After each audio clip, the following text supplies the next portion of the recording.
So this is my guide on how to avoid getting PK'd while you're runecrafting through the Abyss. I've done my fair share of Abyss runecrafting as well as PKing, and people seem to get pretty angry. So I thought I'd make a quick guide on some do's and don'ts if you really get bothered by people PKing you. So first things first, gear.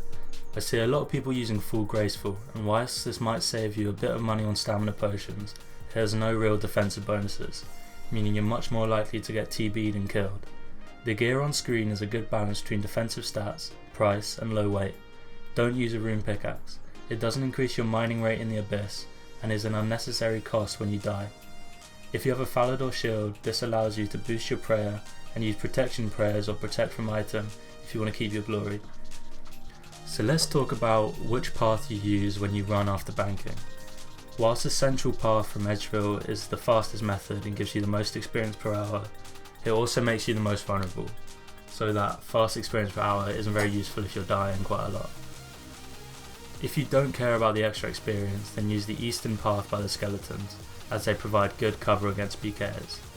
The PKs literally can't attack you if you've got a skeleton on you, so if you try and utilise that, you should be able to stay pretty safe. Okay, if you're doing souls, then it's a good idea to bank them every now and again. I've known for people to scout around the Zaya RC area and look for people with skulls, hoping for a large stack of soul runes when they kill them. In fact, not going to the Abyss at all is only marginally slower than crafting soul runes, so that could be a good way of avoiding PKs.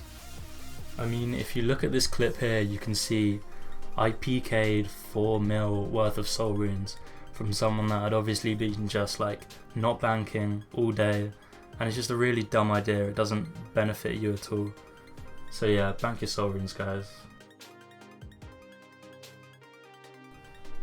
Oh yeah, and another thing you should bank, don't bring your pets into the wilderness. Like, just don't be an idiot, don't do it. Like, I know you want to show off your cool little RC pet that you got after 1 million experience, but it's just not worth, like, you're gonna have to pay 1 million if someone kills you, and that's if you insured it. Like, I've seen multiple pets get dropped at Abyss. Like, it's just not a good idea. Don't do it. Oh yeah, and if you think it's the PK's fault for killing you when you have a pet and you expect some sort of mercy, like, that's just not how it works at all. I mean, people take pride in killing people for pets. It's not a good defense to like try and stop people from PKing you.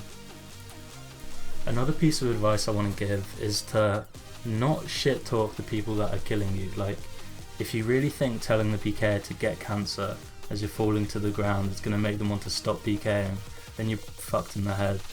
Like, if anything, it's going to make them want to carry on, like follow you around and harass you until you log off. Like, maybe try and be nice to them, you know, like they might let you off, you never know. One of the most important pieces of advice I can do if you're runecrafting through the Abyss is don't use the total level worlds. Like, PKs have had 2k total for a long time, this isn't anything new.